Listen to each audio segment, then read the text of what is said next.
Have you ever asked yourself, why am I still suffering after trying so hard? Have you ever looked at your life, all the effort, all the giving, all the striving, and wondered why peace feels so far away? Welcome back to the channel. I'm truly honored that you've joined us again today, because we are diving into one of the most urgent and heartfelt questions that many people ask consciously or unconsciously every single day. You give your best, you work late, you sacrifice, you hold your pain in silence, you care for others, you check all the boxes, and still there is suffering, still there is exhaustion, still there is emptiness.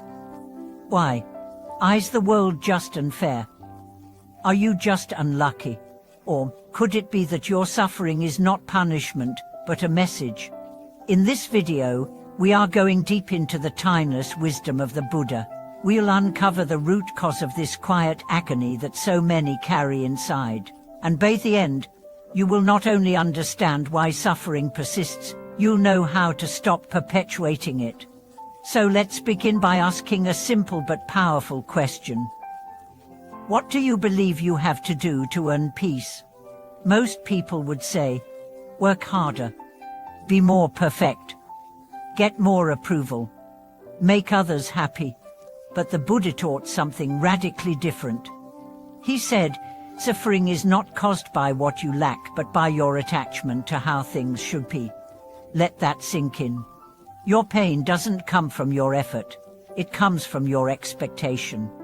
You believe that if you give everything, you deserve peace.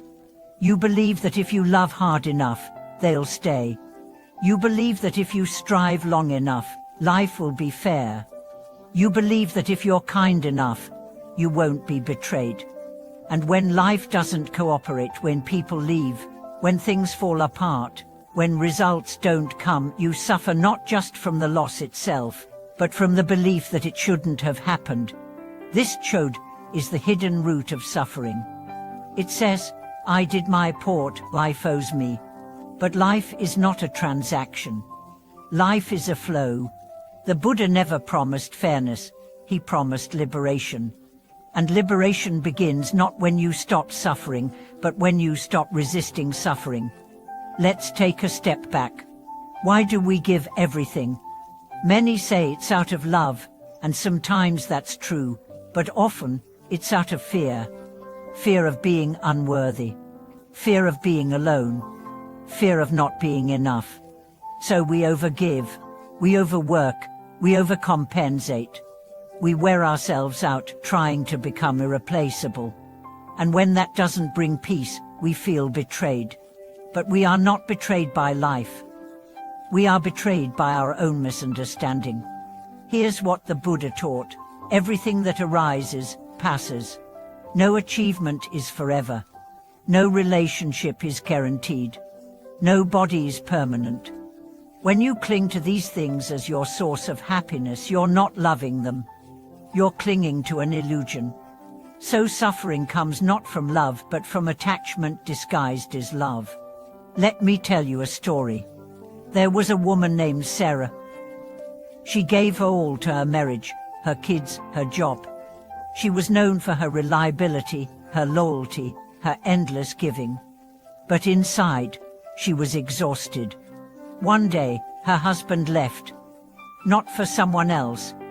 He just said, I don't know who I am anymore. Her world shattered. She spiraled into anger, depression, grief. But what broke her most wasn't the loss. It was the thought, I gave everything. How could he still leave? She believed her suffering was because of him. But in meditation one day, a teacher asked, who told you that giving everything would guarantee love? That question changed everything. She realized she had been living a silent contract. If I sacrifice myself, I won't be abandoned. But life had broken that contract, and beneath her rage was grief not just over her marriage, but over her lost self. She began to let go not of love, but of the illusion that love must be earned through suffering. And in that release, peace returned.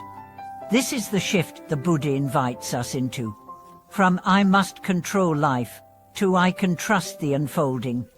From I must earn peace, to peace is my natural state when I stop resisting. Let's talk about effort. Buddhism does not say, don't try. It says, try without clinging. Give but don't be attached to outcome. Love but don't try to possess. Serve but don't lose yourself. Act but surrender the result. This is called right effort, effort guided by wisdom, not desperation. It's the difference between a tree growing toward light versus a tree trying to grow fast enough to earn the sun. One is natural, the other is torment. So if you're suffering despite your best efforts, pause and ask, what am I secretly demanding from life in return for my pain? Approval, security, recognition, love. None of these are wrong, but none of them are guaranteed.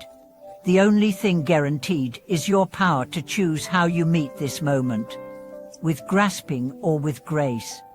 Let's explore grace. Grace is the freedom that comes when you stop trying to manipulate reality. It's not giving up, it's giving in to the truth that you are not in control of outcomes. Only your intention, only your attention, only your inner state. That's what you actually own. The rest is a dance.